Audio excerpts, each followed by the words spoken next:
അവ്വാജി ചാനലിലേക്ക് എല്ലാവർക്കും സ്വാഗതം. ഇന്ന് ചിക്കൻ നൂഡിൽസ് ഉണ്ടാക്കാൻ പോവുകയാണ് ഞാൻ. ഒരു ചട്ടി ചൂടായിട്ടുണ്ട്. അതിലേക്ക് ഒരു 3-4 സ്പൂണ് വെളിച്ചെണ്ണ. കുറച്ച് വെളിച്ചെണ്ണ, വലിയ ഉള്ളി നീട്ടത്തിൽ അരിഞ്ഞ് വെച്ചത്,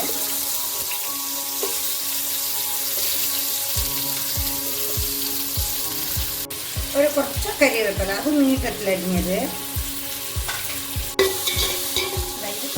പാടിയിട്ട് കിട്ടണം. ഉള്ളി നല്ലോണം ചോക്കണ്ട. ഉള്ളി ഒരു മീഡിയം സൈസായിട്ട് കിട്ടണം. ഉള്ളി ഒരു മീഡിയം സൈസായിട്ട് ഇവിടെ കുറച്ചൊന്നും ചൂടായിട്ടുണ്ട്. അതിലേക്ക് ഒരു 10 ബീൻസ് നീട്ടത്തിൽ അരിഞ്ഞത്. മറ്റേ ബീൻസാണ്, കറുത്ത ബീൻസാണിത്.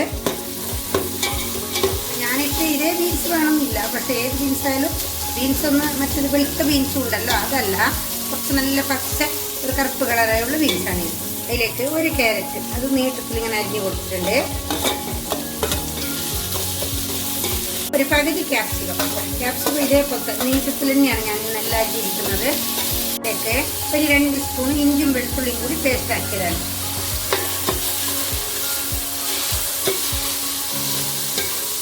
അതിലേക്ക് ഒരു സ്പൂൺ ഉപ്പിട്ട് കൊടുക്കണം, അല്ലാതെ അതിൻ്റെ കൂടെ പിടിക്കൂല അതിലേക്ക്. അതുകൊണ്ട് കുറച്ച് നേരത്തെ തന്നെ ഉപ്പിട്ട് കൊടുക്കണം. ായിട്ടുണ്ട്. അതിലേക്ക് ഒരു 1/2 ടീസ്പൂൺ മഞ്ഞൾപ്പൊടി ഇട്ട് കൊടുക്കുകയാണ്. കാരണം അതിനാദ്യം ഞാൻ നൂഡിൽസിൽ കുറച്ച് മഞ്ഞൾപ്പൊടി ഇട്ടിട്ടുണ്ട്, അതുകൊണ്ട് കുറച്ച് മഞ്ഞൾപ്പൊടി. ഇനി ഒരു പകുതി മസാല, ഈ മസാലയിൽ നിന്ന് ഒരു പകുതി പാക്കറ്റിലാണ് ഇപ്പം ഞാൻ നൂഡിൽസ്, അതുകൊണ്ട് പകുതി മതി.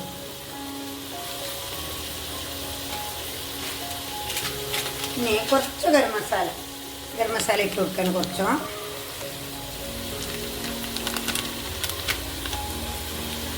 ഒരു ചെറിയ സ്പൂണിൽ 1 സ്പൂൺ ഉണ്ടാവും.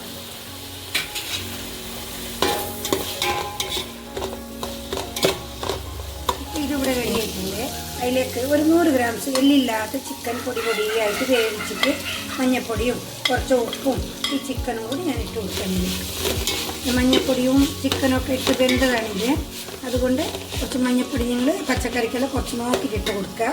അതിലേക്ക് 2 മുട്ട നേരത്തെ ഞാനൊന്ന് ചൂടാക്കിയിട്ട് പൊടിച്ചെടുത്ത മുട്ടയിട്ട് ഈ മുട്ടയിട്ട് വെക്കാം. കൂടെ സോയാ സോസ് വെച്ചിട്ടുണ്ട്. സോയാ സോസ് വെച്ച് കൊടുക്കണം, നല്ലൊരു ടേസ്റ്റ് കിട്ടുന്നുണ്ട്. ഇങ്ങനെ നല്ലോണം മിക്സ് ചെയ്ത് കൊടുക്കുക. ഇനി ഇതിലേക്ക് 1 സ്പൂണ് 1.5 സ്പൂണ് ടൊമാറ്റോ സോസും കൂടി വെച്ച് കൊടുക്കണം. 1 സ്പൂണ് ടൊമാറ്റോ സോസും കൂടി ഞാൻ ഒഴിച്ച് കൊടുക്കാം. ഇതിലേക്ക് 1.5 സ്പൂൺ ഒഴിച്ച് കൊടുക്കാം. ഇതൊരു ഫുൾ സ്പൂൺ ഒഴിച്ച് കൊടുക്കാം, അപ്പം നല്ല ടേസ്റ്റ് ഉണ്ടാവും. നല്ലോണം മിക്സ് ചെയ്ത് കൊടുക്കുക. ഇതെല്ലാവരും ഉണ്ടാക്കി നോക്കണം, നല്ല ടേസ്റ്റുള്ള സാധനമാണ്. ഇത് പച്ചക്കറിയും മുട്ടയും ചിക്കനും ഒക്കെ പാടെ ഇട്ടിട്ടുണ്ട് ഞാനിതിൽ. ഇപ്പോൾ ഇതിട്ട് കൊടുക്കുകയാണെങ്കിൽ നമ്മൾ നൂഡിൽസ് ഉപ്പും കുറച്ച് മഞ്ഞൾപ്പൊടിയെല്ലാം ഇട്ട് തന്നെ അതിങ്ങനെ വേവിച്ചെടുത്തത് പിന്നെ പോലെ ആയിട്ടുണ്ടെല്ലാം ഞാൻ മിക്സ് ചെയ്തിട്ടുണ്ട്. ഇനി ഞാൻ ഗ്യാസ് ഓഫാക്കി കൊടുക്കുകയാണ്. പിന്നെ ഇതാ മല്ലിച്ചപ്പും കുറച്ച് പുതിന ചപ്പും ഇതിൻ്റെ മുകളിലിട്ട് ഇട്ട് കൊടുക്കണം. അപ്പോൾ കരിവേപ്പില ഞാൻ നേരത്തെ ഇട്ടിട്ടുണ്ട്. അപ്പോൾ ഇതെല്ലാവരും ഉണ്ടാക്കി നോക്കണതാ. ഇതാണ് ഇതിൻ്റെ പരുവം. ഇപ്പോൾ എല്ലാം മിക്സ് ആക്കിയിട്ടുണ്ട്. മല്ലിച്ചപ്പും കൂടി ഇട്ട് കൊടുത്തപ്പോൾ നല്ല ഉഷാറായി. എൻ്റെ ഇപ്പോൾ ഇന്നത്തെ ഒരു നൂഡിൽസ് ഇത് നോക്കി, ചിക്കൻ നൂഡിൽസ് റെഡി ആയിട്ടുണ്ട് ഇവിടെ. ഇതെല്ലാവരും ഉണ്ടാക്കി നോക്കിക്കോളി. ഒരു ചായക്ക് നല്ലൊരു കടി, ഇന്ന് എൻ്റെ അസറിൻ്റെ ചായൻ്റെ കടിയാണിത്. ഇതെല്ലാവരും ഉണ്ടാക്കി നോക്കിക്കോളി. എല്ലാവരും ലൈക്ക് ചെയ്ത് തരണോ. പിന്നെ ആരെങ്കിലും എൻ്റെ വീഡിയോ കാണാൻ ഉണ്ടെങ്കിൽ അതിനൊരു സബ്സ്ക്രൈബ് ചെയ്ത് കൊടുക്കണോ. പിന്നെ ലൈക്ക് ചെയ്യണോ, ഷെയർ ചെയ്യണോ, ബെല്ലമർത്തണോ. അസ്സലാമു അലൈക്കും.